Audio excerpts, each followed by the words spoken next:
Estamos contentos de que estén acá. Vemos personas, ¿verdad? Cada vez caras nuevas, ¿verdad? Gente que teníamos bastante tiempo de no verlas. Y damos gracias a Dios porque estamos acá, porque hemos entendido el mensaje de Dios a través de las dificultades que hemos vivido durante estos meses atrás. Es un mensaje de Dios a la humanidad, ¿verdad? Nos habla y nos dice Dios que nosotros como humanos somos vulnerables y que necesitamos no de dinero, no de amigos, no de familiares, no de padres, no de hijos, necesitamos de Dios, ¿verdad? Entonces por eso estamos acá, porque realmente estamos conscientes que necesitamos de Dios, necesitamos ese calor de hermanos, ¿verdad? Calor de hermanos, porque tenemos el mismo sentir, el mismo pensar, el mismo Espíritu Santo. Somos hijos del mismo Padre, nuestro Dios, Padre Celestial. Eso es lo que nos hace sentirnos bien aquí juntos, ¿verdad? Cuando somos conscientes de que somos hijos de un mismo Padre. Voy a invitar a mi hermano Oscar González para que nos lleve con palabras de oración para encomendarnos a nuestro Dios.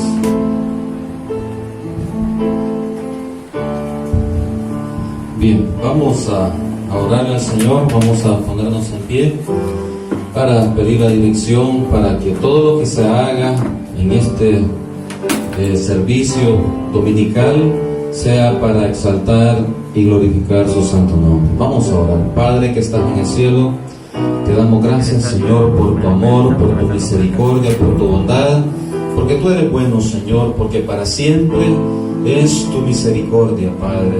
Sabemos que te hemos fallado, Señor, sabemos que hemos pecado contra ti, Padre.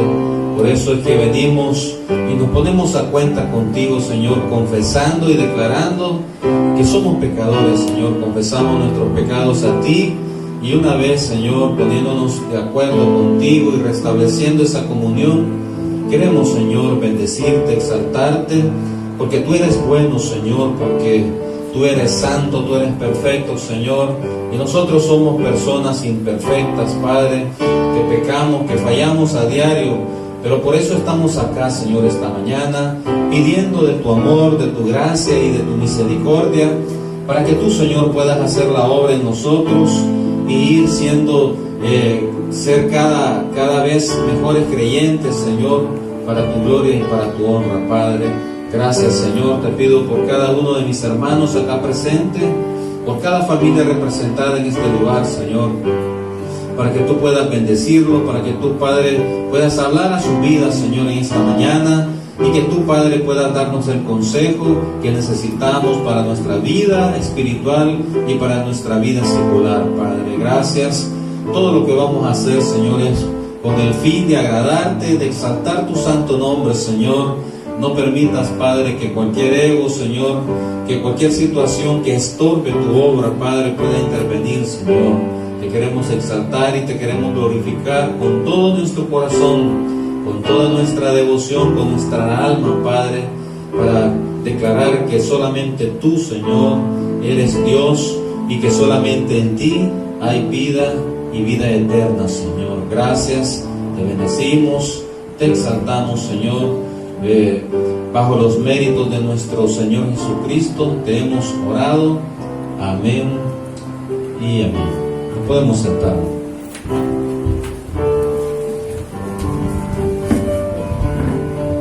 Amén. Vamos a cantar una alabanza que en lo personal me gusta mucho porque expresa que lo que nosotros los cristianos sentimos en cualquier dificultad, de que a pesar de cualquier dificultad, el Señor cambia nuestro lamento en baile y nos ha dado las cosas que el mundo considera como tristes, para nosotros Él las transforma en alegrías. Amén. Vamos a poner de pie, todos nos ponemos de pie, vamos a cantarle al Señor.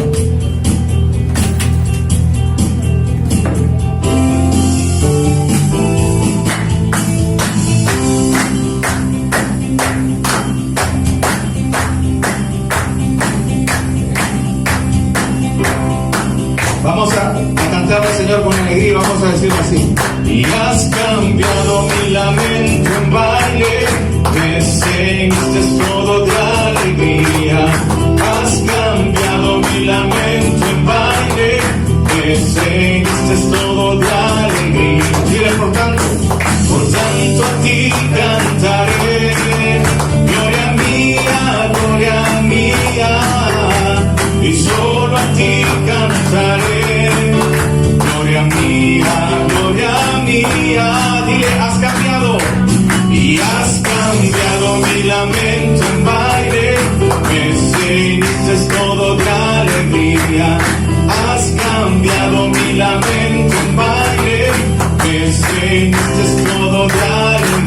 Por tanto a ti cantaré, gloria mía, y solo a ti danzaré, gloria mía, dígale, oh Adonai, y oh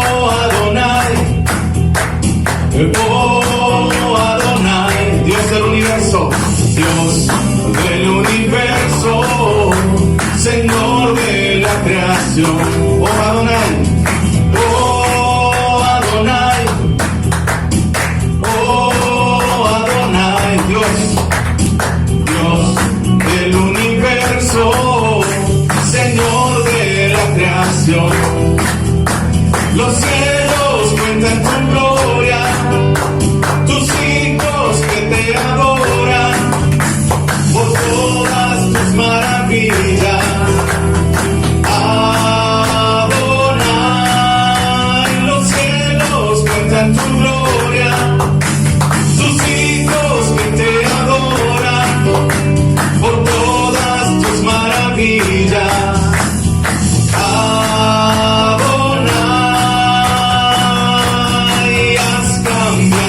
Lamento en baile, me enseñaste todo de alegría, y has cambiado mi lamento en baile, me enseñaste todo de alegría. Por tanto a ti cantaré, gloria mía, y solo a ti cantaré, gloria mía.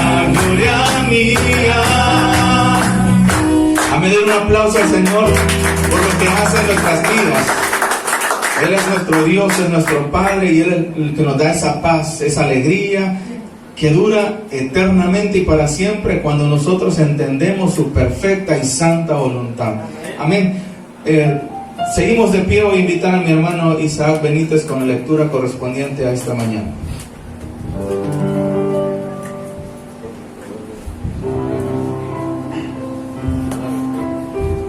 El Señor les bendiga, hermanos. Amén. Vamos a buscar el proverbio del día, proverbio 27.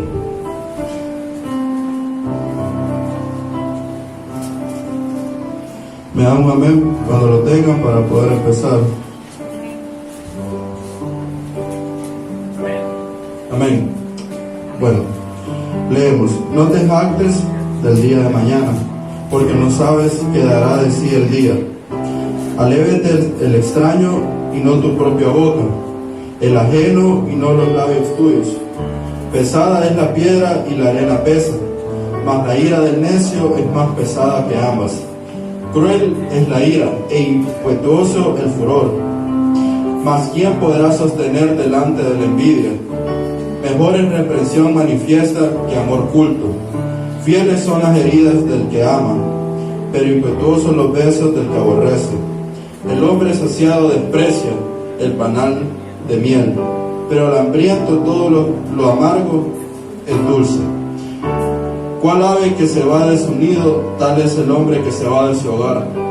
El ungüento, el perfume alegran el corazón, y el cordial consejo del amigo al hombre. No dejes a tu amigo ni al amigo de tu padre, ni vayas a la casa de tu hermano en el día de tu aflicción. Mejor es el vecino cerca que el hermano lejos. Sé sabio, hijo mío, y alegra mi corazón. Y tendré que responder que me agravie.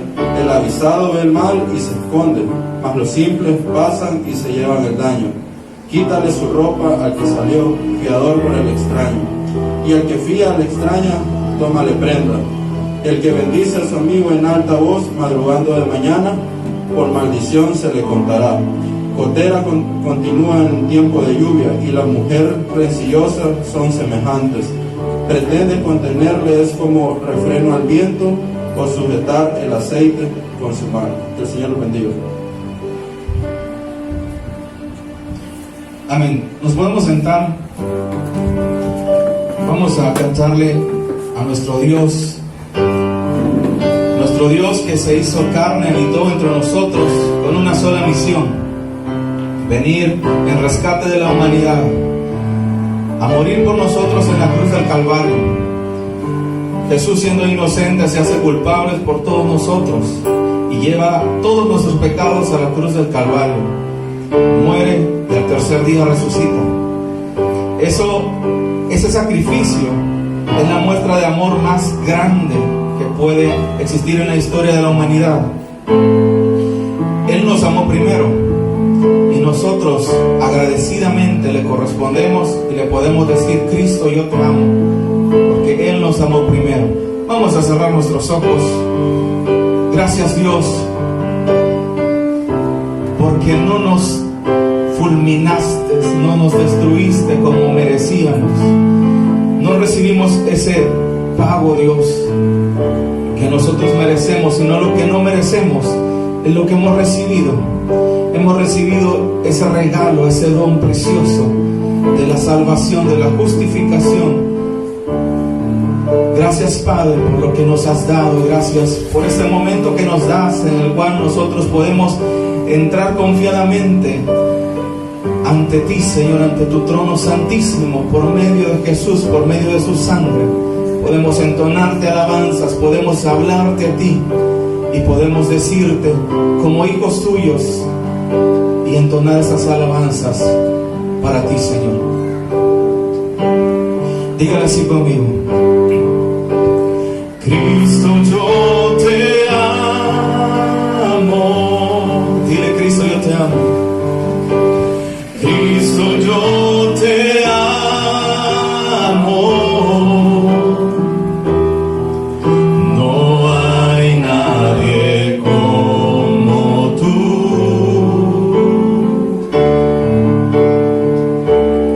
Jesús. Dile: Cristo, yo te amo.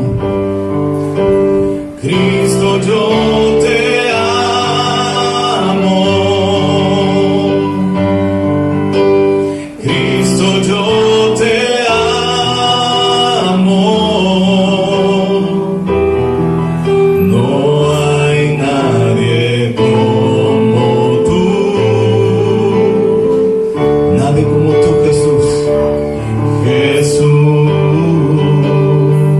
Y no sé dónde estuviera. Y no sé dónde estuviera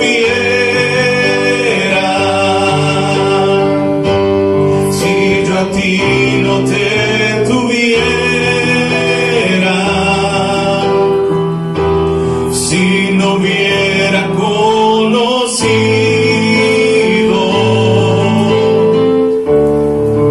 al Dios que me ama. Dilo otra vez: Cristo, yo te amo. Cristo, yo te amo. No hay nadie como tú. Jesús. Y no sé dónde estuviera. Y no sé dónde estuviera si yo a ti no te tuviera, si no hubiera conocido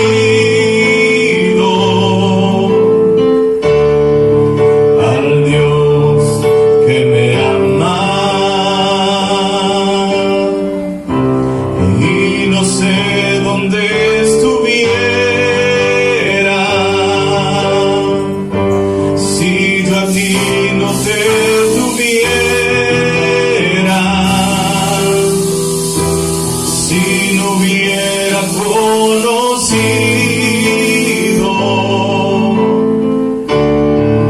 al Dios que me ama. Dile al Dios que me ama. Al Dios que me ama.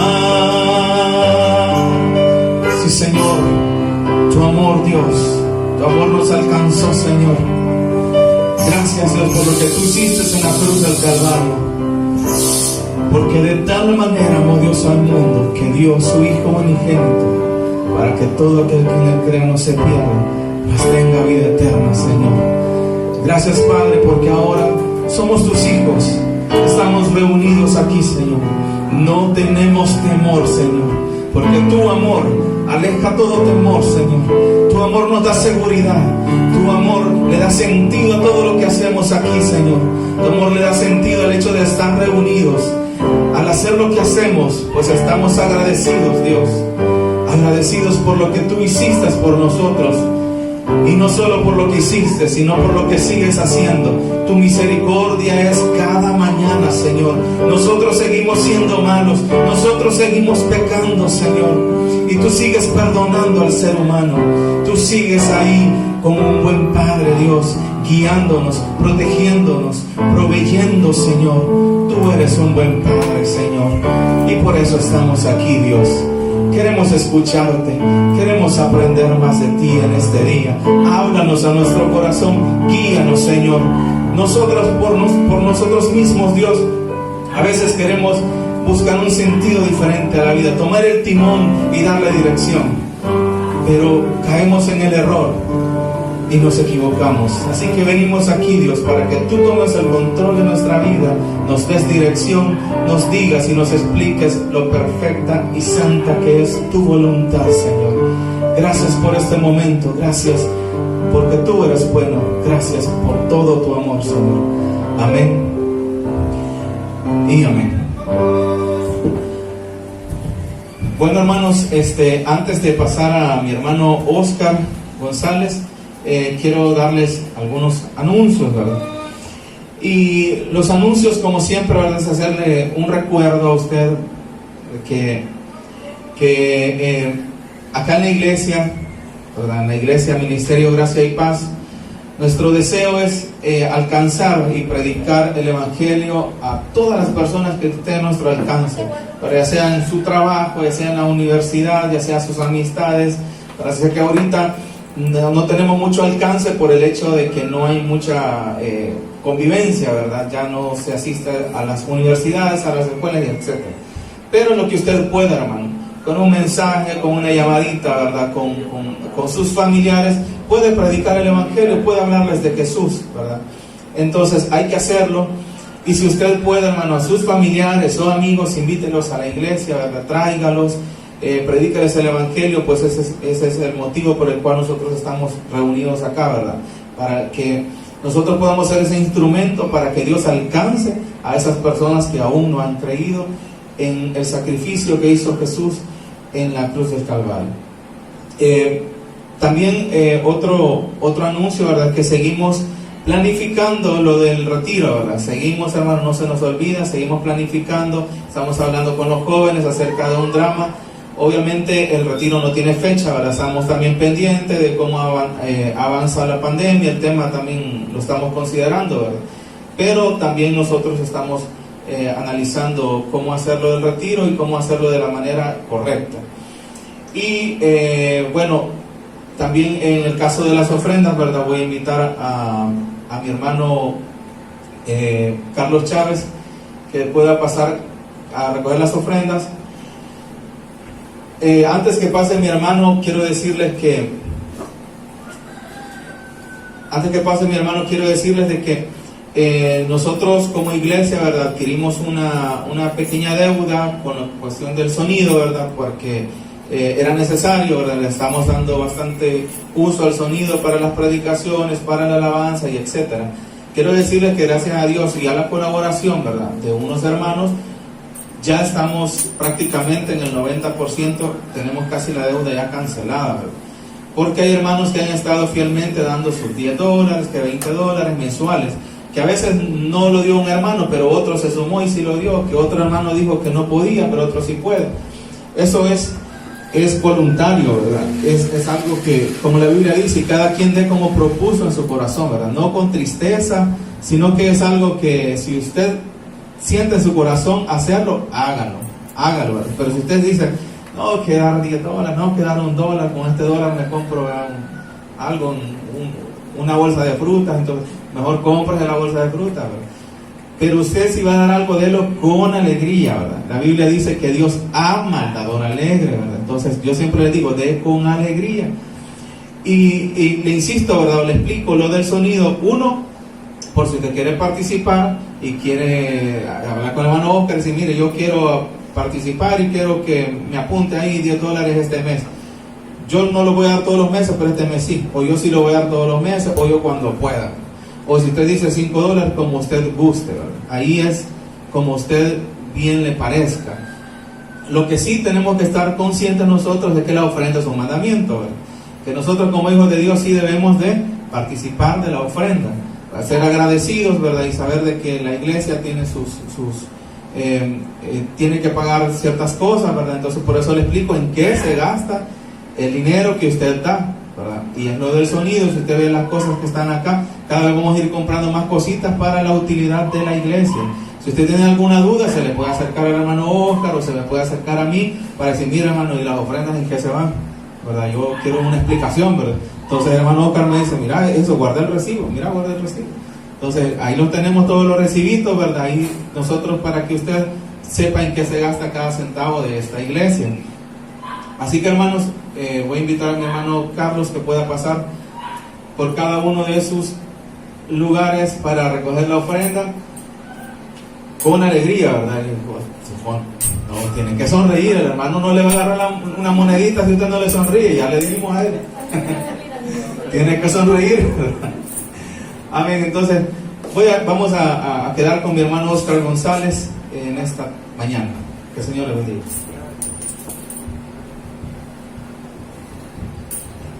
Bien, Dios les bendiga, hermanos. Realmente es un gozo, ¿verdad?, estar reunidos en este lugar para poder exaltar y glorificar el nombre de nuestro Dios. Siempre es una bendición compartir la palabra de Dios, estudiar, alabarle, exaltar el nombre de nuestro Señor. Y como bien decía el hermano Johnny, ¿verdad?, en los anuncios, que estamos como ministerio siempre en pro de la iglesia, en pro de darle un mejor servicio a ustedes como congregación, para que nosotros podamos ser de la mejor manera edificados. En esta mañana, ¿verdad?, tenemos un predicador invitado. Sabemos de que a veces por razones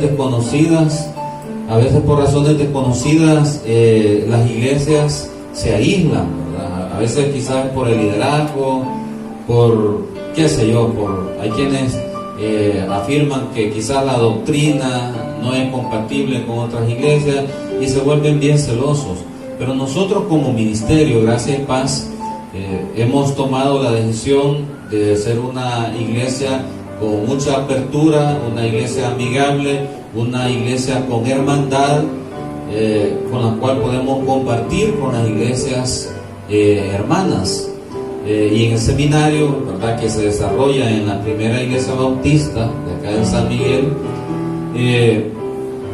ahí en esa iglesia pues asiste nuestro hermano que hemos invitado, ahí donde está el seminario, es el hermano Carlos Hernández, hermano en carne, ¿verdad?, nuestro hermano Nelson Hernández, que está con la labor misionera en el país de Nicaragua.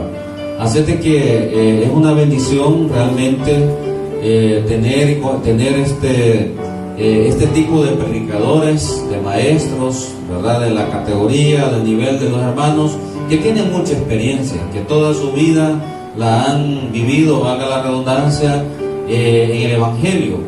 Son incluso hijos de pastores, que toda su vida, si usted cree tener alguna experiencia en el Evangelio, como decía el apóstol Pablo, los hermanos más, porque ellos desde su niñez, desde su infancia, se han creado, ¿verdad?, bajo un hogar cristiano, y son hijos de padres que han tenido el ministerio del pastorado y obviamente tienen una vasta experiencia.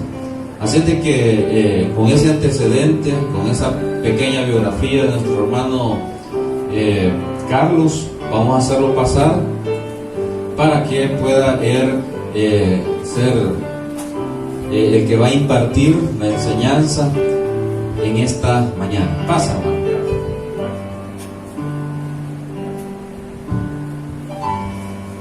Dios les bendiga, amados hermanos. Estoy muy agradecido con la oportunidad, el privilegio que se me da de compartir con ustedes. La verdad es que después del cierre de las iglesias por tema de la pandemia, es la primera vez que yo me reúno como iglesia. La primera iglesia bautista, que es donde me congrego, va a iniciar sus cultos el próximo domingo. Así es que para mí es un privilegio, amados hermanos, poder estar esta mañana con ustedes. Agradezco la presentación, hermano Oscar, y agradezco la invitación que me han hecho. La verdad es que la misión de los que predicamos no es tanto que nos conozcan, ¿verdad?, a nosotros, sino que puedan conocer a Jesucristo, al Hijo de Dios. Y esta mañana quiero que pensemos un poco acerca de algo que es tan cotidiano, pero tan cotidiano que a veces no le ponemos ni mucha atención. Y es el hecho de esas veces que en nuestro caminar diario tropezamos.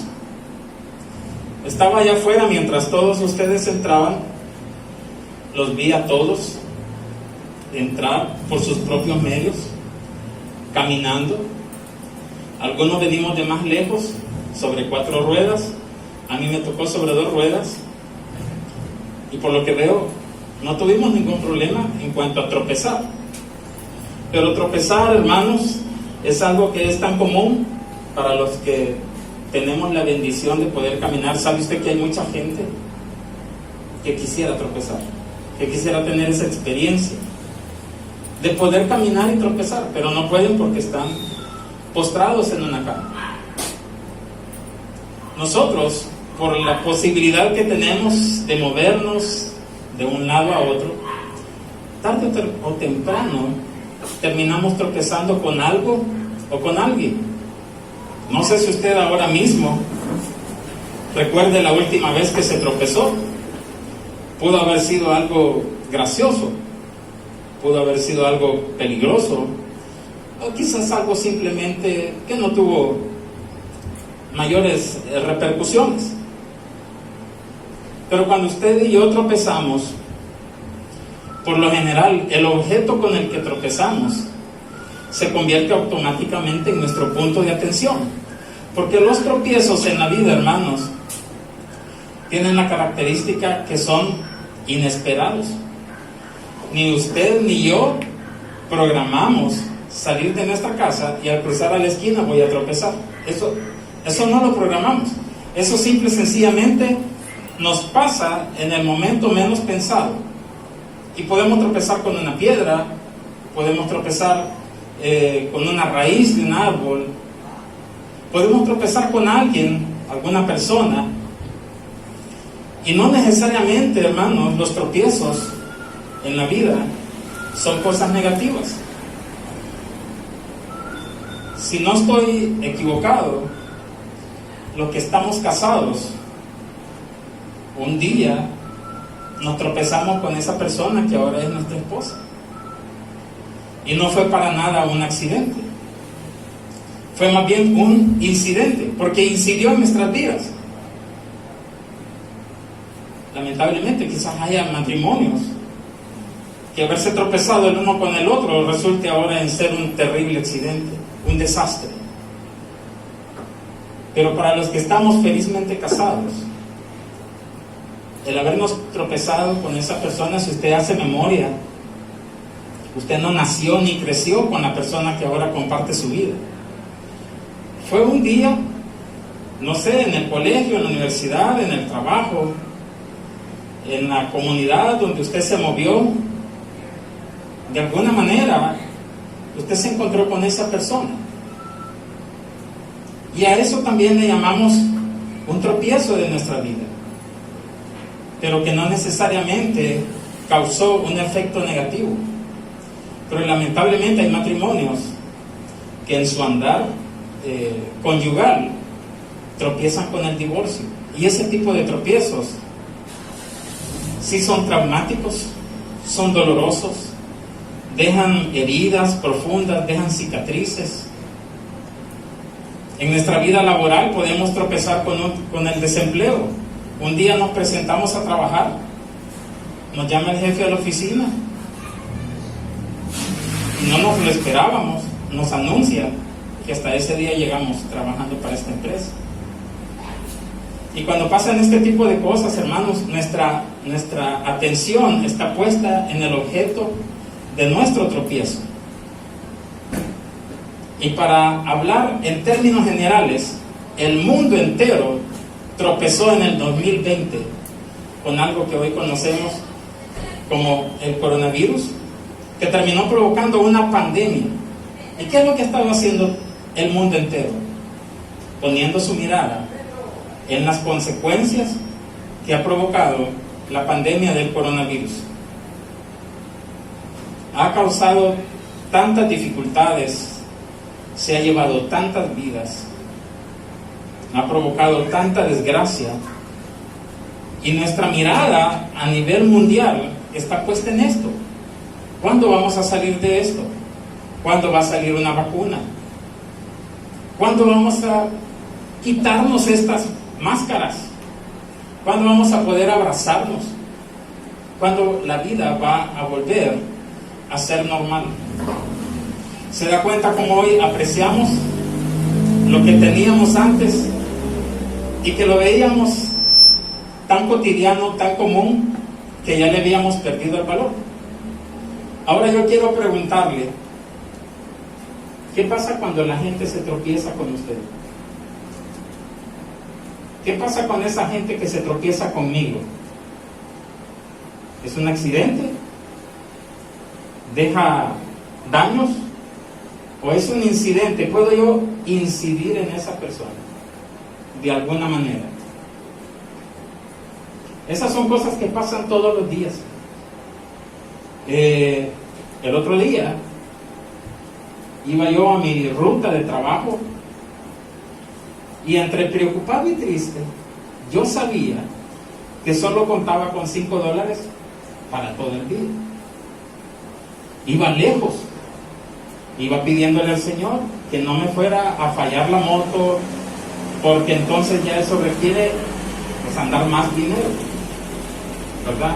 Que no me vaya a dar mucha hambre, Señor, ¿verdad? Porque los $5 entonces no me van a alcanzar.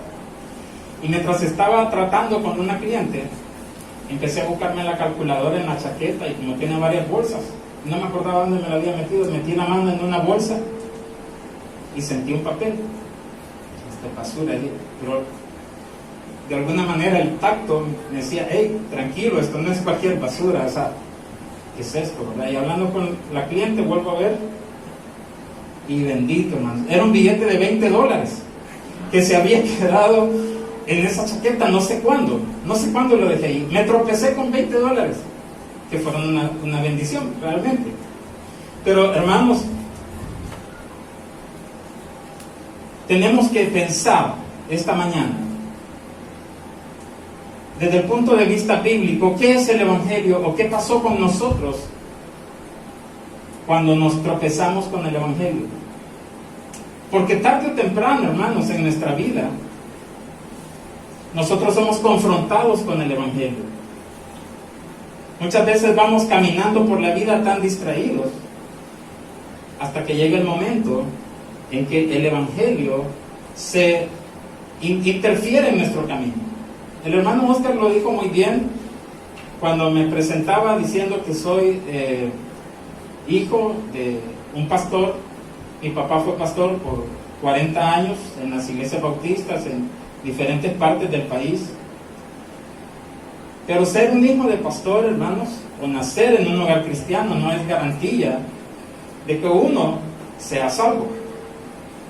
Así es que a la edad de 10 años, hermanos, a la edad de 10 años, yo había vivido toda mi vida en actividades de la iglesia. Pero fue a esa edad cuando un día mi papá había sido invitado para ir a predicar a la primera iglesia bautista de Santa Elena, allá en Usulután. Y pues yo dije, yo quiero ir. Y le digo, papá, yo quiero ir con usted a Santa Elena, al culto donde lo han invitado. Era un aniversario. Y me dice, ¿quieres ir? Sí. Alistate entonces y nos vamos. Yo feliz, hermanos. En aquellos días, salir de Usulután para Santa Elena para mí era una travesía, un viaje, o sea, no salía para nada, o sea, el templo estaba en el patio de la casa, pues, o sea, ni siquiera ir a la iglesia para mí era salir de la casa, solamente nos atravesábamos el patio y ya estábamos en el templo. Entonces, feliz, me alisté y me fui con él a esa celebración. Cuando ya estaba ahí, me di cuenta que las cosas iban a ser diferentes para mí, porque mientras yo estaba en la iglesia donde mi papá predicaba, yo tenía mis amigos y regularmente a la hora de la predicación yo estaba distraído. Regularmente a la hora de la predicación yo quizás estaba con alguno de mis amigos y mi papá predicando y yo en otro mundo. Pero esa vez empezó el culto y dije yo, ¿y ahora? Aquí no tengo amigos, no tengo con quién platicar, entonces me tocó que sentarme. Y hermanos, por primera vez escuché de principio a fin un mensaje de mi papá. Y mi papá habló acerca del Evangelio. Y habló acerca de lo que Jesucristo hizo en la cruz por mí. Y mientras él predicaba, mientras él hablaba, mientras él relataba lo que Cristo había hecho por mí, en mi mente era como una película. Lo que él estaba diciendo yo lo estaba recreando en mi mente. Fui confrontado esa vez y dije, wow, esto nunca lo había escuchado. Sin embargo, había pasado toda mi vida ahí. Pero llegó el momento en que me tropecé con el Evangelio. Y recuerdo que desde esa vez tuve conciencia plena de lo que Cristo había hecho por mí y de que yo quería depositarle mi alma a Él. Quería depositarle mi confianza a Él. Hermanos, hay una reflexión que quiero compartir con ustedes. Es breve, se encuentra en el internet. Se llama La piedra en el camino. Y dice así: el distraído tropezó con ella, que fue lo que me pasó a mí desde pequeño hasta los 10 años. Distraído, solamente tropecé con ella y nada que ver. El violento utilizó la piedra como un proyectil para dañar a otro. El emprendedor construyó con ella, con la misma piedra. El campesino, cansado de su jornada, la utilizó como un asiento para descansar. Para los niños, una piedra es solamente un juguete. Para el poeta Drummond, para él fue un poema. Él se inspiró en esa piedra e hizo un poema. David mató a Goliat. Y Miguel Ángel hizo con esa piedra una hermosa escultura. Y dice así la reflexión: en todos estos casos, la diferencia no estuvo en la piedra, sino en la actitud de los actores.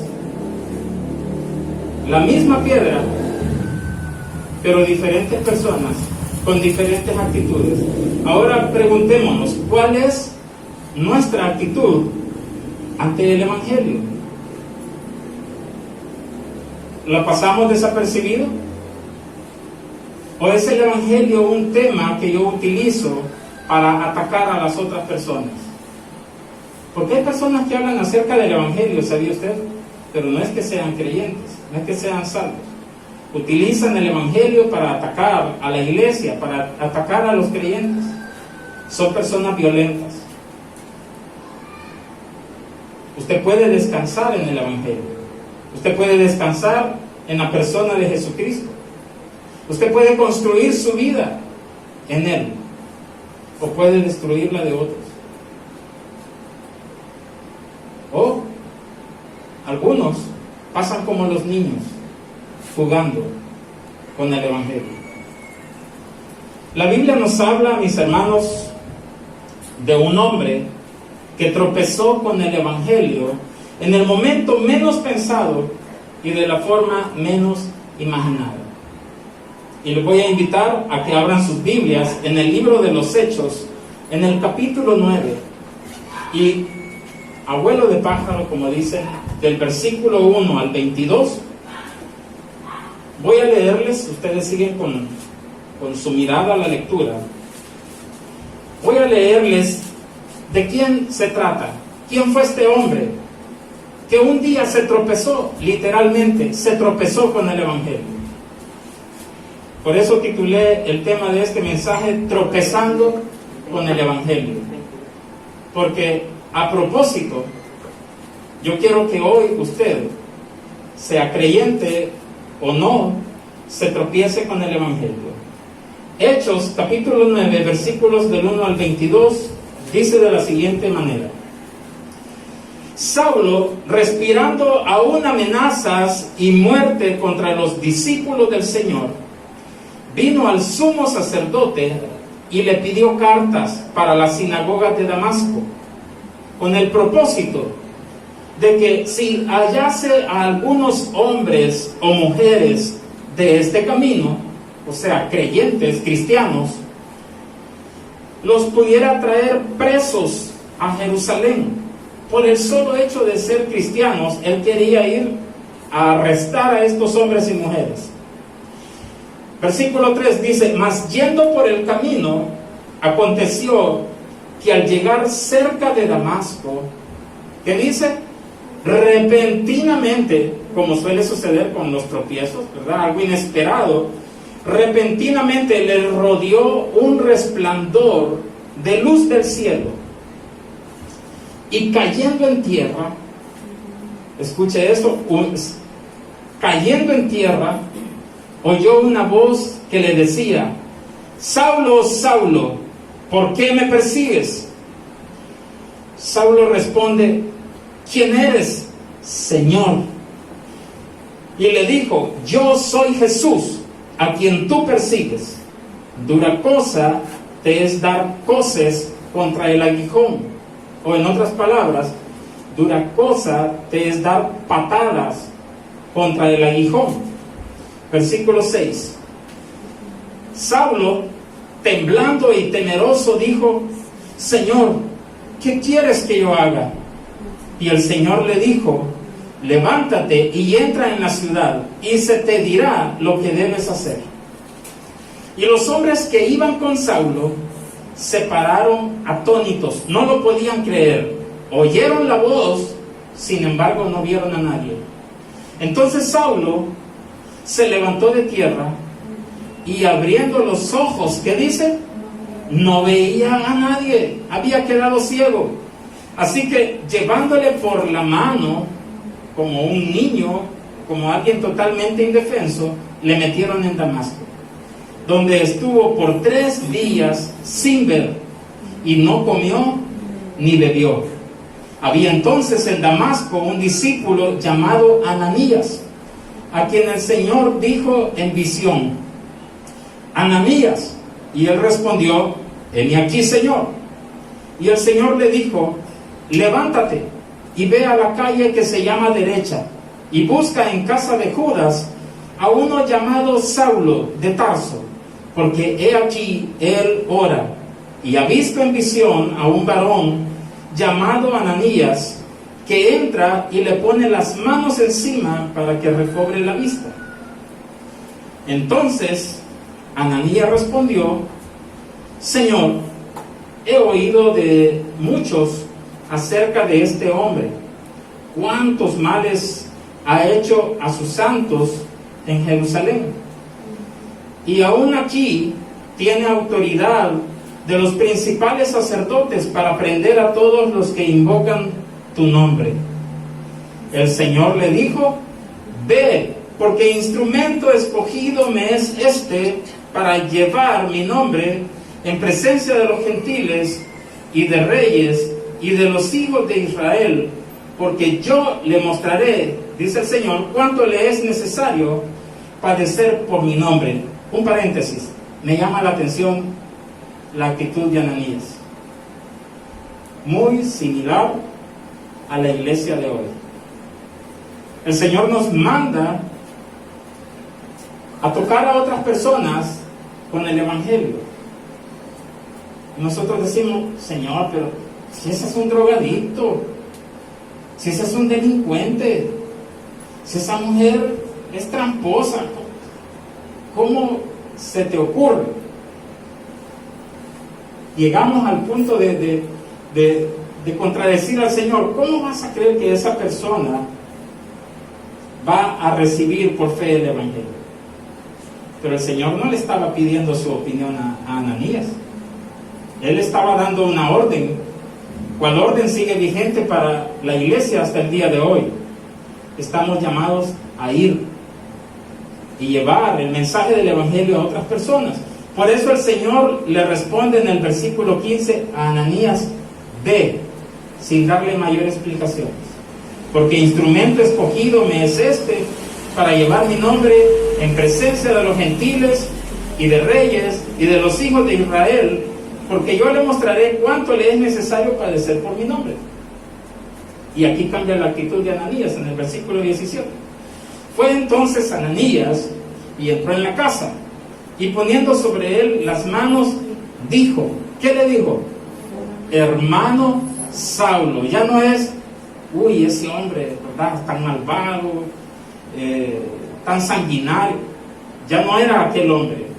Ahora para Ananías era su hermano, y le dice, hermano Saulo, el Señor Jesús, que se te apareció en el camino por donde venías, me ha enviado para que recibas la vista y seas lleno del Espíritu Santo. Y al momento, dice el versículo 18, le cayeron de los ojos como escamas, y recibió al instante la vista, y levantándose fue bautizado. Y habiendo tomado alimento, recobró fuerzas, y estuvo Saulo por algunos días con los discípulos que estaban en Damasco. Versículo 20. Enseguida, instantáneamente, predicaba ¿a quién? A Cristo en las sinagogas, diciendo que este era el Hijo de Dios. Y todos los que le oían estaban atónitos, estaban sorprendidos, no se lo podían creer, y decían, ¿que no es este el que asolaba en Jerusalén a los que invocaban este nombre? Y a eso vino acá, para llevarlos presos ante los principales sacerdotes. Pero Saulo mucho más se esforzaba. Él no se intimidaba, no decía, no, pues ya ven, ya me están criticando, no, pues no, ya me voy mejor. No, dice, pero Saulo mucho más se esforzaba y confundía a los judíos que moraban en Damasco, demostrando que Jesús era el Cristo. Hermanos, en cuanto a nosotros, ¿qué ha significado tropezar con el Evangelio? ¿Qué significa para los no creyentes tropezar con el Evangelio? Primero tenemos que definir qué cosa es el Evangelio, hermanos, porque hay mucha confusión en este tema, incluso dentro de la misma iglesia. Hablando con un ex compañero de trabajo y hermano en la fe también, me discutía él muchas cosas doctrinales. Y para saber realmente cuál era el contexto, yo le pregunté, ¿qué significa para vos el Evangelio? ¿Qué es el Evangelio? Y su respuesta me dejó espantado. Me dijo que el Evangelio era usar camisas mangas largas, así como estamos nosotros, ¿no? Nosotros, los que no trajeron mangas largas, pues, según esta teoría, no son evangelio. El Evangelio, me dijo, es que las mujeres no se maquillen, las hermanas no se tienen que maquillar. ¿En serio? Le digo, sí, es ir a la iglesia, es ayunar. Entonces pude entender que definitivamente estaba hablando con una persona que no tenía ni idea de qué es el Evangelio. Por eso cuando hablamos acerca de tropezar con el Evangelio, y que hoy quiero, a propósito, que usted que está aquí y los que están escuchando afuera puedan tropezarse con él, necesito que entendamos qué es el Evangelio. Y el Evangelio, hermanos, es una noticia. Y no es cualquier noticia como las que salen en los canales de televisión o las que usted lee en los periódicos. Es la buena noticia de que Cristo murió por nuestros pecados, que fue sepultado y que resucitó al tercer día, tal y como lo dice Primera de Corintios, capítulo 15, versículos del 1 al 4, que ese es un pasaje que ustedes pueden revisar. Entonces tenemos que entender que el personaje central de esta noticia, el personaje central de este evangelio, se llama Jesucristo, y es el mismo Dios hecho carne bajando a la tierra. Y por cierto, estamos ya en la recta final del año. Algunos almacenes ya sacaron sus productos navideños, como el árbol de Navidad, las luces de Navidad. Ya vi algunos acá. Y es lo que no ha terminado de entender la gente. La gente celebra la Navidad pensando en el árbol de Navidad, pensando en las luces de Navidad, pensando en los fuegos artificiales, pensando en una cena navideña, pensando en una reunión familiar, cuando realmente la Navidad tiene que ver con el Dios hecho carne, con Jesucristo.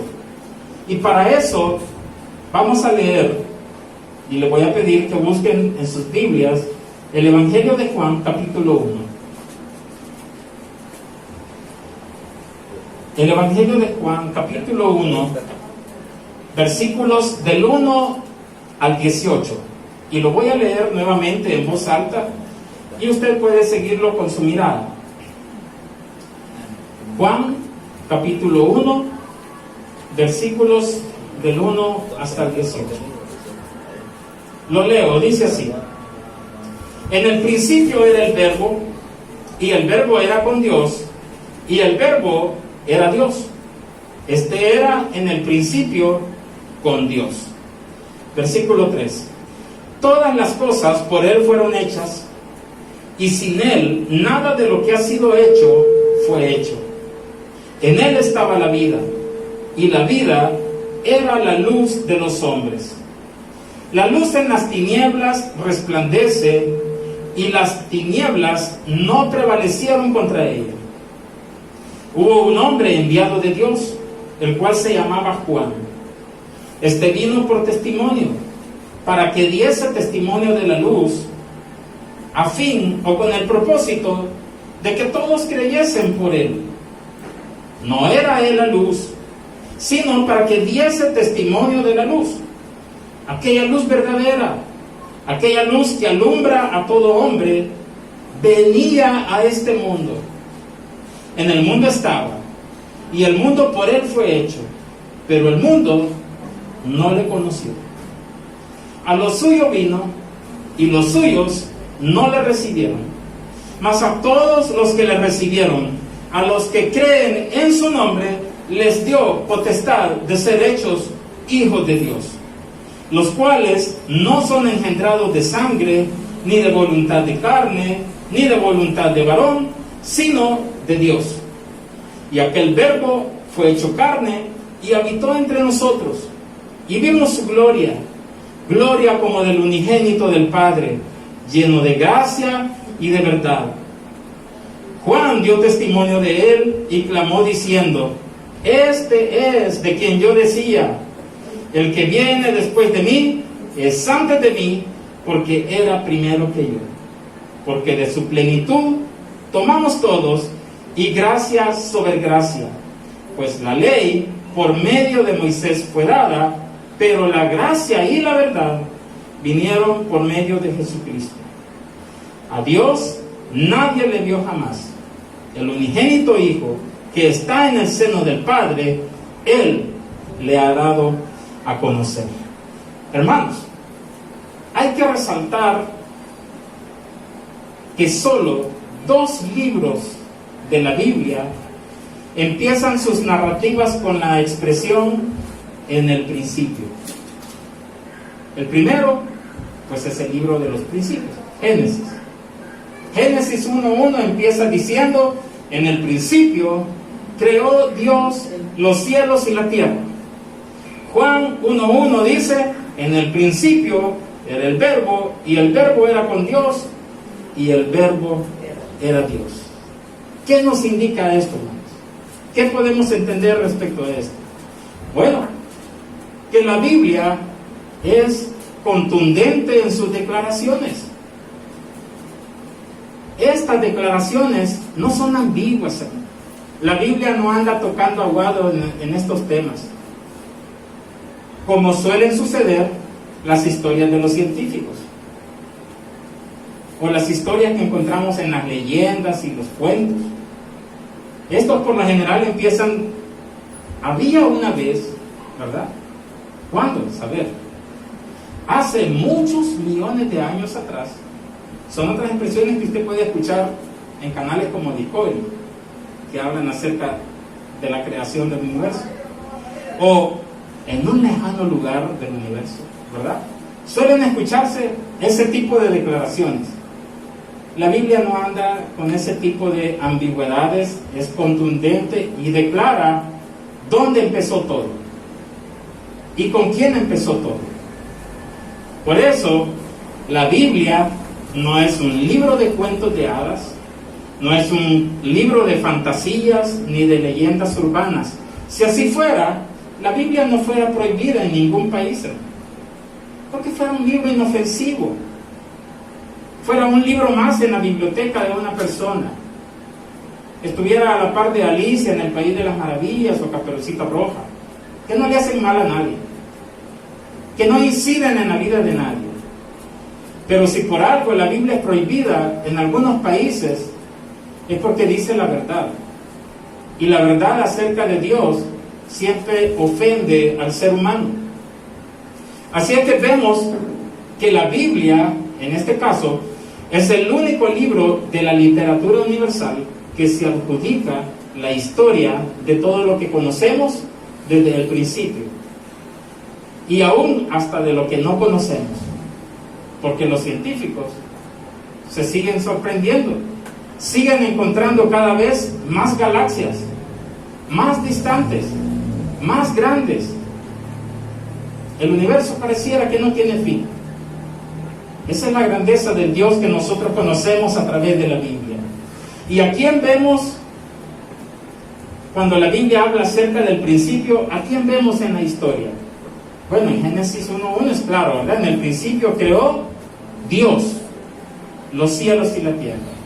Y en Juan 1:1 encontramos de igual manera al personaje central del Evangelio, que dijimos que es Jesucristo, descrito en esta ocasión como el Verbo. Otras traducciones lo describen como la palabra, y lo vemos de una forma muy curiosa que nosotros no podemos explicar. Lo vemos estando con Dios y siendo Dios a la vez. ¿Alguien puede explicar eso? ¿Alguien puede explicar cómo Jesucristo estaba con Dios y a la misma vez es Dios? Yo estoy aquí con ustedes, pero yo no puedo ser ustedes. Entonces, ¿cómo explicamos eso? Bueno, por eso es Dios. Por eso es Dios.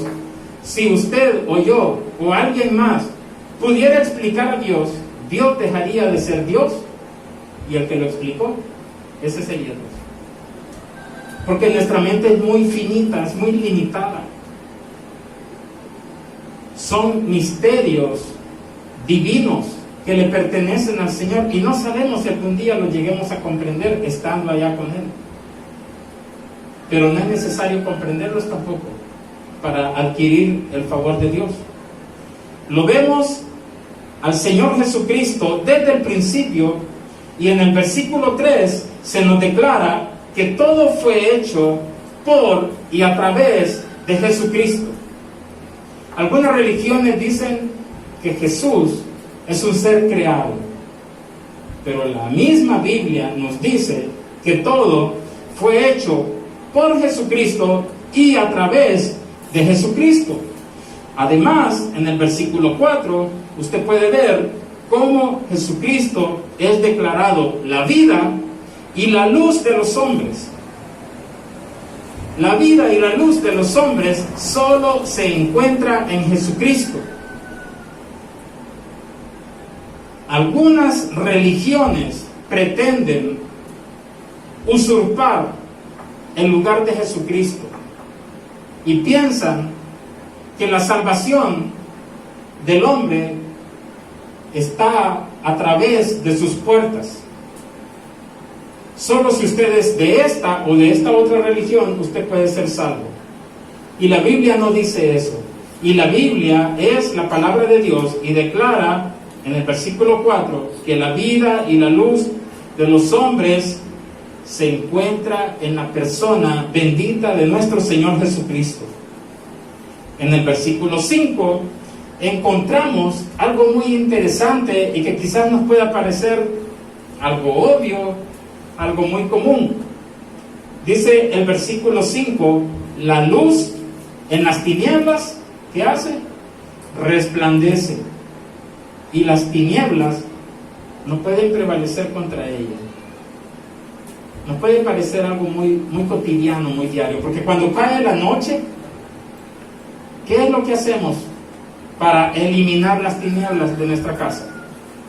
Fácil, vamos al interruptor de la luz. ¿Y qué pasa cuando apretamos ese botón?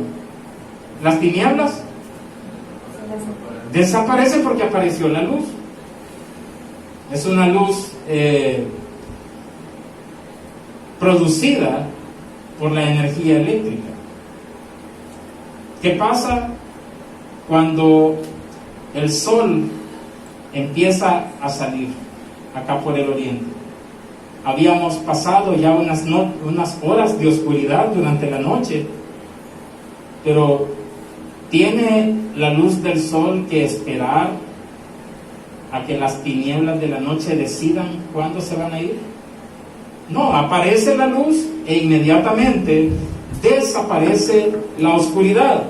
Por eso es importante entender la superioridad de Cristo sobre las tinieblas, la superioridad de Cristo sobre Satanás, que es el enemigo de nuestras almas, la superioridad de Cristo sobre el pecado, que es la peor pandemia que pudo haber azotado al mundo, pero pasa desapercibida la gente ante eso.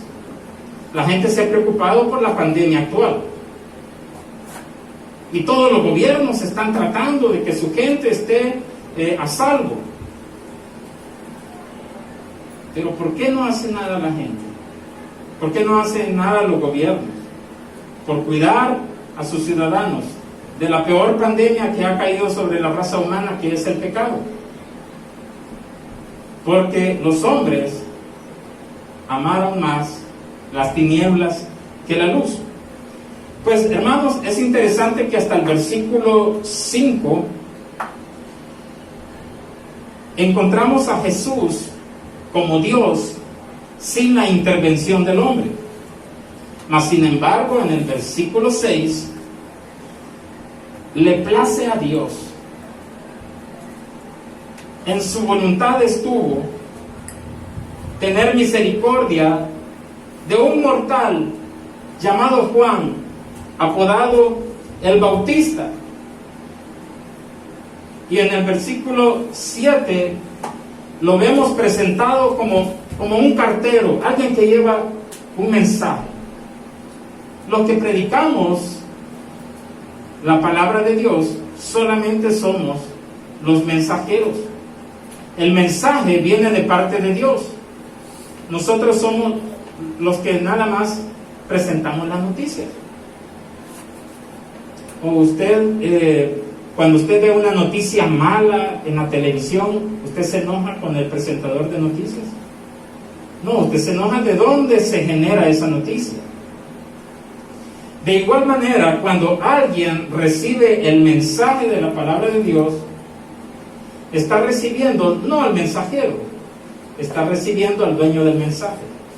De igual manera, cuando usted desprecia el mensaje de la palabra de Dios, usted no está despreciando al mensajero, usted está despreciando al dueño del mensaje, que es el Señor.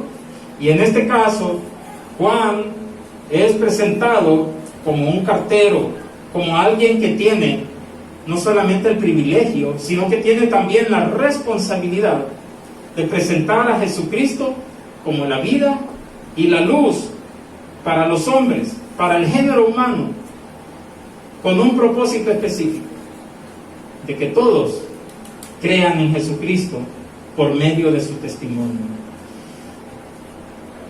Nos toca que presentar a Jesucristo como vida en un reino de muerte. Y esta pandemia ha venido a recordarnos a todos que la muerte es nuestra sombra, que la muerte está a la orden del día, que no es necesario enfermarse, no es necesario padecer por años una enfermedad para que nuestra vida termine. La vida se esfuma cuando menos lo pensamos. Como familia, en este año, en marzo, pues sufrimos la pérdida de un familiar y nos tocó duro a todos. Una mujer saludable, fascinada con que sus labores ya estaban por terminar, ya iba a descansar, ya iba a jubilarse, tenía tantos planes, teníamos tantos planes, y un día se acostó a dormir y el Señor se la quiso llevar a través de un infarto y amaneció sin vida, y nadie esperaba eso. Pero ese tipo de eventos nos recuerdan que el mundo es el reino de la muerte, y es aquí donde nosotros nos toca presentar a Jesucristo como la vida para los hombres. Pero también es un mundo de tinieblas, y es cuando nos toca también presentar a Jesús como la luz que erradica todas tinieblas. En el versículo 8 de este primer capítulo de Juan, hay algo que debemos considerar. Dice, no era Juan el Bautista la luz, no era él, sino que él había sido puesto para que diese testimonio. No somos los predicadores la luz de los hombres, solamente somos los que portamos esa luz para iluminar a otros. Y cuando hablo de los predicadores, no solamente hablo de los que son pastores o que trabajan en ese ministerio. El llamado está para toda la iglesia. La iglesia entera ha sido capacitada a través del Espíritu Santo para poder ser portadores de esta luz, que no es cualquier luz. El versículo 9 dice que es la luz verdadera. Tiene que hacerse esta declaración porque resulta que hay muchas imitaciones. La luz verdadera, mis hermanos, tiene la cualidad que alumbra y expone a todo el género humano, a todos, sin excepción. Las religiones, por su lado, suelen presentarse como una luz en el camino y hacen fantasear a sus seguidores de una u otra manera, los engañan, los enredan en ritos y prácticas que si las cumplen, se hacen acreedores o se hacen ganadores del favor divino. Esa es la famosa salvación por obras. Pero ¿cuántas religiones hay en el mundo? Quizás no terminaríamos de contarlas. Solo en la India hay miles de dioses, hay miles de religiones. No digamos la que hay en el resto del mundo. Y lamentablemente entre estas muchas religiones que hay en el mundo, se cuentan muchas que dicen ser iglesias cristianas, pero que cuando usted llega le dicen, mire, no tiene que cortarse, no tiene que hacer esto, tiene que caminar así, no se peine para este lado, peínese para el otro, que ese color de ropa no está bien, que esto. Pero allá afuera dice que es una iglesia cristiana. Lamentablemente también muchas iglesias que se dicen ser cristianas entran en este grupo de religiones. ¿Y cuántas religiones hay entonces? ¿Y cuál es la correcta? ¿Cómo puedo yo saber cuál es la correcta? Bueno, para ese dilema, Cristo se presenta como la luz verdadera. Hay que tener cuidado con las imitaciones. No es lo mismo comprar un pantalón Levi's que comprar un Levisto. No sé si usted ha visto, ¿verdad? A propósito, esas marcas, ¿verdad? Así de volada uno dice, es un Levi's, pero cuando no, dice Levisto, ¿verdad? ¿Será la misma calidad? ¿Usted cree que es la misma calidad de un pantalón Levisto que un Levi's? ¿O unos Nike que unos Kike, ¿verdad? Unos zapatos? Hay relojes Casio y hay Acacio, ¿verdad? Así es que las imitaciones suelen tender a eso, a parecerse, ¿verdad? Parece. A mí me tocó que abandonar una congregación, no acá, en los Estados Unidos, que al principio pues parecía que todo estaba bien, pero llegó el momento en que se presentó un mensaje, y en esta enseñanza se decía que hagamos de cuenta que yo soy el pastor y ustedes son los miembros, todos ustedes son mis sirvientes. Si quieren hacer la voluntad de Dios, váyanse turnando a ver quién va a venirme a limpiar la casa mañana, el martes, el miércoles, para tal día necesito que venga fulano a lavarme el carro, ¿verdad? Porque eso es la voluntad de Dios. ¿Y qué? Y al final había que pasar al frente y jurarle al pastor que mientras viviéramos en los Estados Unidos no nos íbamos a mover de esa iglesia. Y medio mundo pasó al frente a jurarle fidelidad al pastor. Y hubo alguien que salió más campeón, no solamente le juró fidelidad, sino que se arrodilló delante de él. Yo dije, bueno, definitivamente esto no es lo que yo andaba buscando. Y gracias a Dios el Señor puso una congregación de sana doctrina, un buen pastor también al frente de esta iglesia, que hasta el día de hoy guardamos una estrecha amistad con este hermano. Pero créame, las imitaciones pueden engañarnos, y es probable que nos engañen por un tiempo, pero al final las mentiras terminan cayendo por su propio peso. Así es que hay que tener cuidado con las imitaciones. Versículo 10 de Juan capítulo 1. Vemos al artesano, vemos al creador de este mundo haciendo acto de presencia, y resulta ser un total desconocido. Significa que lo despreciamos. Y usted me va a decir, no, pero yo no estaba ahí cuando... No, pero hasta el día de hoy,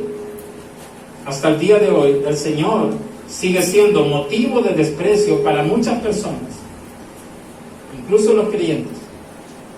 A veces ponemos primero nuestras prioridades, y en tercera, cuarta, quinta, sexta posición, vamos a poner a Dios por este lado. Versículo 11 dice que vino a su casa, vino a habitar con su familia, ¿y qué pasó? No fue recibido. No sé si usted ha vivido una experiencia parecida, y si la ha vivido, ¿qué se siente? ¿Qué se sentirá ser rechazado por los que son nuestros? Imagínese a alguien que se va para los Estados Unidos a trabajar por su familia, y después de 15, 20 años, cuando le ha dado todo a su familia, dice, bueno, voy a regresar, a disfrutar el resto de mi vida con mi familia, ya tengo todo allá, y voy a irme con mi familia.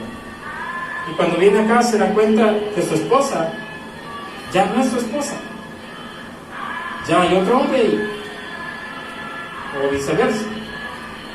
Sus hijos ni lo conocen porque su madre nunca les habló de este hombre que se estaba partiendo el lomo allá, y hoy viene y resulta ser un total desconocido. Eso fue precisamente lo que hicieron con el Señor y lo que muchas personas siguen haciendo ahora. Y yo no quiero inspirar lástima a nadie, porque no estoy aquí para decirle, mire, por favor, pobrecito, el Señor Jesucristo, recíbalo.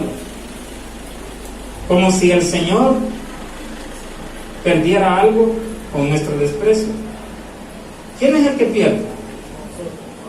¿Quién es el que pierde cuando rechaza a Jesucristo? Somos nosotros.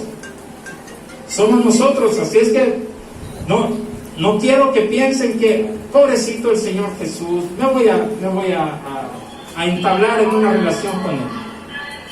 Pobrecito de nosotros, si le rechazamos. Ahora el versículo 12 nos recuerda que ser un hijo de Dios es ahora una oportunidad que está a un solo paso de fe, y ese paso es creer. Creer en Jesucristo. Dice el versículo 12, mas a todos los que le recibieron, a los que creen en su nombre, a estos les dio la potestad de ser hechos hijos de Dios. La fe sola en Jesucristo solamente. No es la fe más obras, no es la fe más el diezmo, no es la fe más el bautismo, no es la fe más la membresía de la iglesia. Es solamente por creer en Jesucristo solamente. Eso nos hace genéticamente, si se puede usar esa palabra, genéticamente hijos de Dios.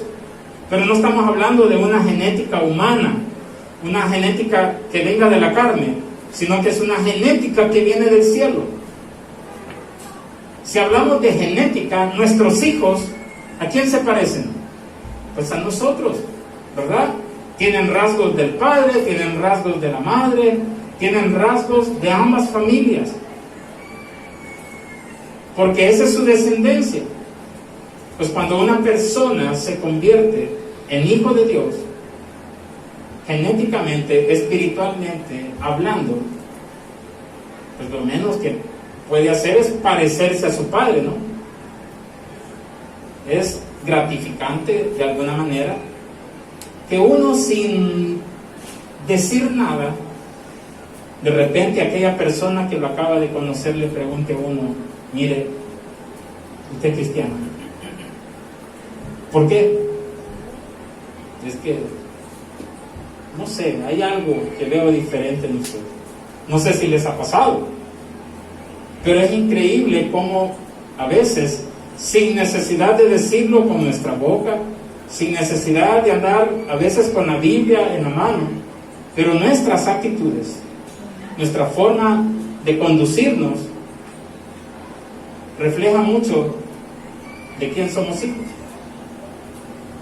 Esto, mis hermanos, de creer en Jesucristo por la fe, de hacernos hijos de Dios por la fe, contradice la popular mentira del diablo, porque el diablo es el padre de las mentiras. Esa mentira que corre por todos lados, que dice, no hombre, si todos somos hijos de Dios, ¿verdad? No, mire, si todas las religiones son buenas. Según lo que acabamos de leer, podemos ser hijos de Dios solamente si ponemos nuestra confianza en Jesucristo. Y hoy, precisamente hoy, es un buen día para que usted se pueda tropezar con el Evangelio y convertirse en un hijo de Dios por la fe en Jesucristo. Y no importa si usted ya es cristiano, no importa si usted ya es salvo, tropezarnos con el Evangelio día a día nos recuerda para quién vivimos. No vivimos para nosotros mismos, vivimos para el Señor. Sea que vivamos o que muramos, somos del Señor. Y hoy el Señor quiere salvar su alma de la condenación eterna.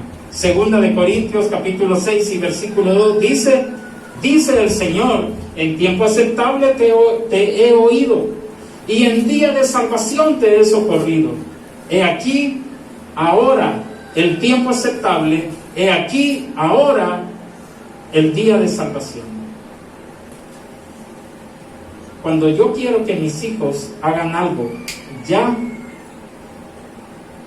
yo les digo: me arreglas ese cuarto ahora, ya. Porque cuando les digo, ahí arreglas el cuarto, hoy,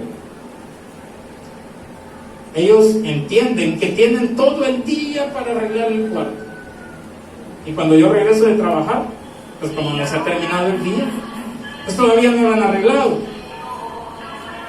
Y a veces con la salvación de nuestra alma, nosotros actuamos de similar manera. No, sí, tenga fe, un día voy a, como si nosotros fuéramos dueños del tiempo, como si nosotros tuviéramos garantía de que mañana lo voy a hacer. El otro domingo que venga, ¿verdad? El otro domingo que predique otro, este no me gustó, o lo que sea, pero cualquier excusa tomamos para darle largas a la decisión más importante de nuestras vidas. Hay decisiones importantes en la vida, como qué vamos a hacer con nuestra vida adulta, qué vamos a estudiar, con quién me voy a casar, dónde quiero vivir, qué casa voy a comprar. Son decisiones importantes. Sin embargo, todas son pasajeras, porque el día que nos morimos, nada de eso tiene relevancia para la eternidad, más que la decisión que usted haya tomado en vida acerca del destino eterno de su alma. Empezábamos el culto cuando nuestro hermano Johnny nos recordó el pasaje más famoso de toda la Biblia, que encontramos en el mismo libro de Juan, en el capítulo 3 y versículo 16, que dice: porque de tal manera amó Dios al mundo, que ha dado a su Hijo unigénito, para que todo aquel que en Él cree no se pierda, mas tenga vida eterna. Quiero detenerme en la palabra cree, porque cuando le cambiamos una letra a esta palabra, le damos otro sentido. Dice: para que todo aquel que en Él cree. Pero cuando decimos crea, entonces le estamos dando largas cuando usted quiera creer. La Biblia tiene un sentido de urgencia en cuanto a nuestro destino eterno. Es hoy.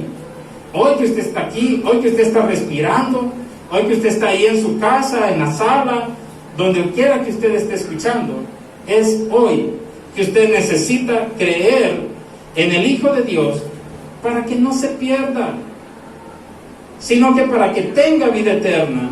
Porque no envió Dios, dice el versículo 17, no envió Dios a su Hijo al mundo para condenar al mundo, sino para que el mundo sea salvo por Él. El que en Él cree no es condenado, pero el que no cree, pues ya ha sido condenado, porque no ha creído en el nombre del unigénito Hijo de Dios. Y esta es la condenación, que la luz vino al mundo, y los hombres amaron más las tinieblas que la luz, porque sus obras eran malas. Y nos saltamos al versículo 36, que dice: el que cree en el Hijo tiene vida eterna, pero el que rehúsa, el que rechaza creer en el Hijo, no verá la vida, sino que la ira de Dios está sobre él. Mis amados, el tropezarnos con el Evangelio de Jesucristo solo puede traernos dos consecuencias. Una, si lo recibimos por fe, obtenemos vida eterna. Pero si lo rechazamos, si rehusamos creer al Evangelio de Jesucristo, pues estamos bajo condenación, y esa también es eterna. Y una vez partimos de este mundo, pues ya no hay nada que hacer. Ahora es el momento en que usted puede cambiar su destino eterno. ¿Sabe que para condenarse no hay que hacer nada? Ya estamos bajo condenación por causa de nuestro pecado. Pero sabe que también para ser salvo, todo lo que teníamos que hacer ya lo hizo Jesucristo en la cruz, pagando por sus pecados, por los míos, y lo único que tenemos que hacer es un acto de fe, creer en Jesucristo. El Señor no quiere que ninguno perezca, sino que todos procedan al arrepentimiento, dice 2 de Pedro 3:9. Vivo yo, dice Jehová el Señor, que no quiero la muerte del impío, sino que se vuelva el impío de su camino y que viva. Ezequiel 33:11. Alguien podrá decir, bueno, yo quiero ser salvo, ¿qué tengo que hacer? La respuesta que le dieron a aquel carcelero allá en Filipos fue: solamente cree en el Señor Jesucristo y serás salvo, tú y tu casa. Que el Señor nos ayude, hermanos, a considerar siempre en nuestra vida lo que Cristo hizo por nosotros, a recordar que ahora ya no vivimos para nosotros, vivimos para agradar a aquel que dio su vida por nosotros. Que Dios les bendiga, que Dios bendiga a esta comunidad y a esta iglesia, hermanos. Gracias por invitarme.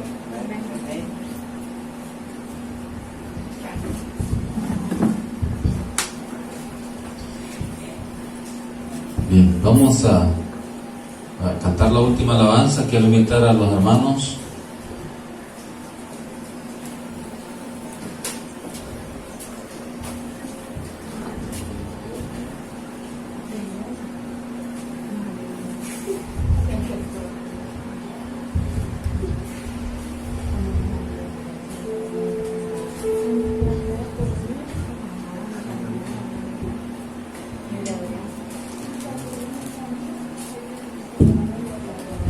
Amén.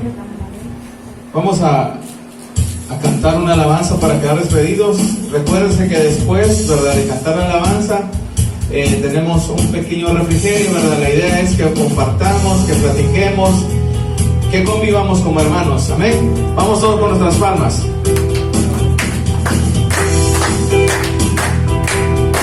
Vamos a decirle: tú eres Dios, eres Rey, eres grande y temible. Cántele con todo su corazón y dígase al Señor: tú eres Dios, eres Rey, eres grande y temible. Tú eres luz, el amor, dígalo, eres Cristo el Señor. Tú eres Dios, y tú eres Dios, eres Rey, eres grande y temible. Eres luz, el amor, eres Cristo el Señor. Tú habitas en las alabanzas de tu pueblo, y en la hermosura de su santidad. Tú habitas en las alabanzas de tu pueblo, y en la hermosura de su santidad. Tú eres santo, santo, santo, Hijo de Dios, Hijo de Dios. Tú eres digno, Señor, dígaselo. Tú eres digno, digno, digno, altísimo, altísimo Señor, altísimo Señor, altísimo Señor, altísimo Señor, altísimo Señor. Amén. Estamos despedidos, hermanos. Que el Señor les bendiga. Recuérdense el próximo domingo, ahora siempre a las 10 de la mañana. Y recuerden no venirse solo. Que el Señor les bendiga.